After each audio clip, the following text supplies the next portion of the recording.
Welcome back. You're watching News Centre with me, Parikshit Luthra. Rent on hostel stays or PGs will now be liable to 12% GST, just like small hotels and inns. This after these accommodations have been categorized as non-residential in two separate rulings by the Authority for Advanced Rulings in Uttar Pradesh and Karnataka. The Karnataka Authority for Advanced Ruling ruled that PG and hostel rent paid by inhabitants do not qualify for GST exemption, as the services provided by applicant are not akin to renting of residential dwelling for use for residential purpose. Tax experts believe these orders will be taken as permanent precedents by the GST Council.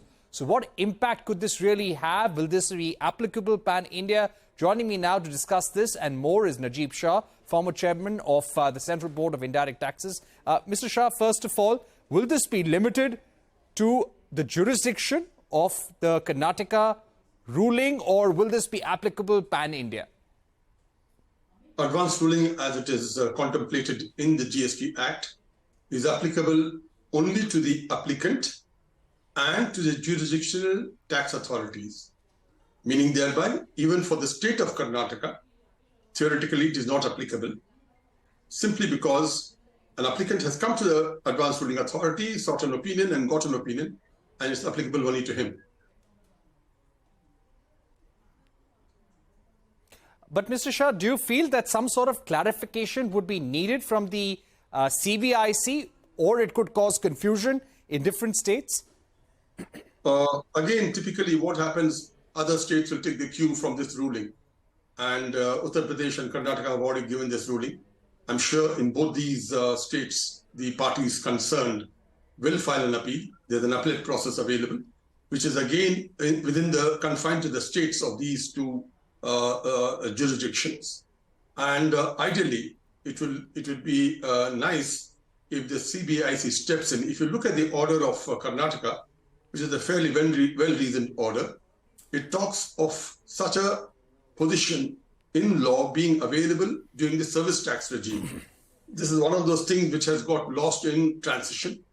I think the CBIC would perhaps clarify and say this is always the levy to be imposed on such PG accommodations, simply because they're not residential accommodation. Right.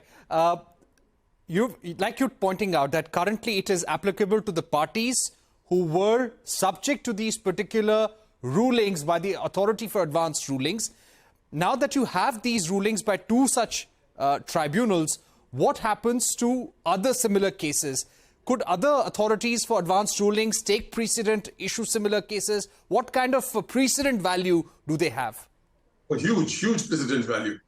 Simply because every state would examine this, and it's a revenue generation measure.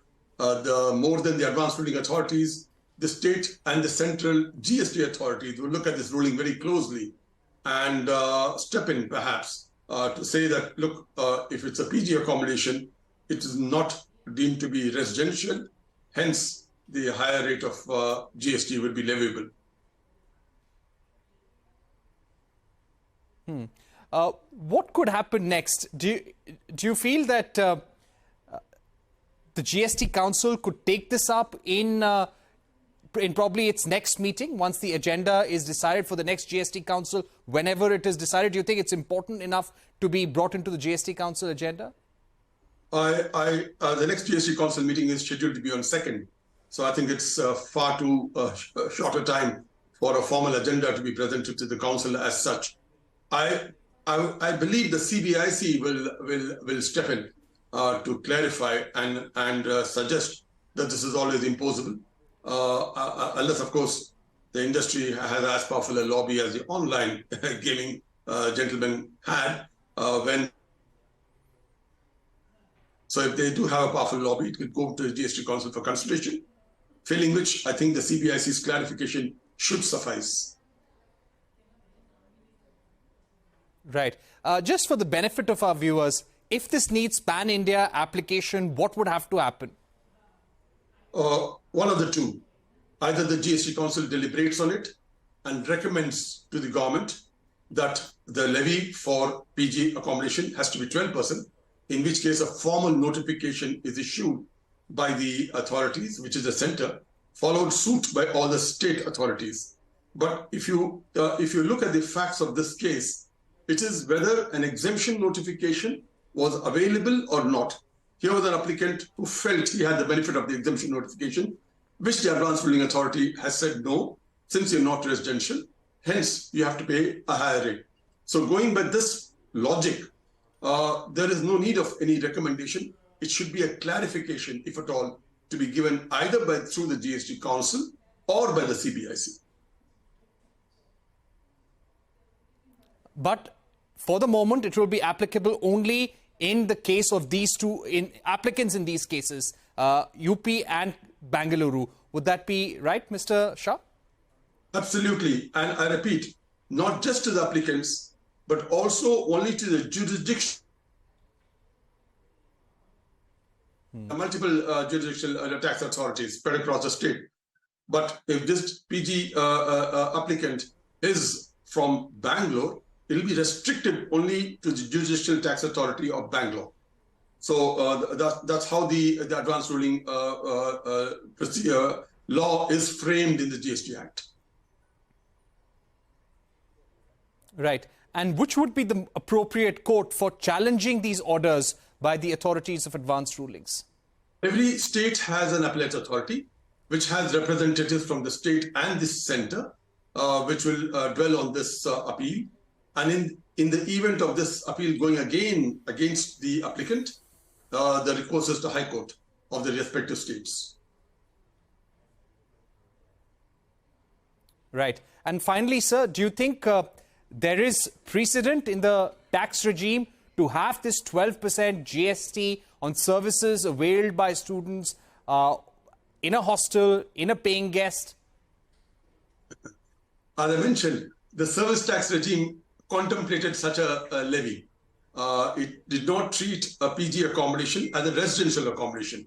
I mean, quite frankly, the distinction between a PG and a residential accommodation, I think, are quite stark.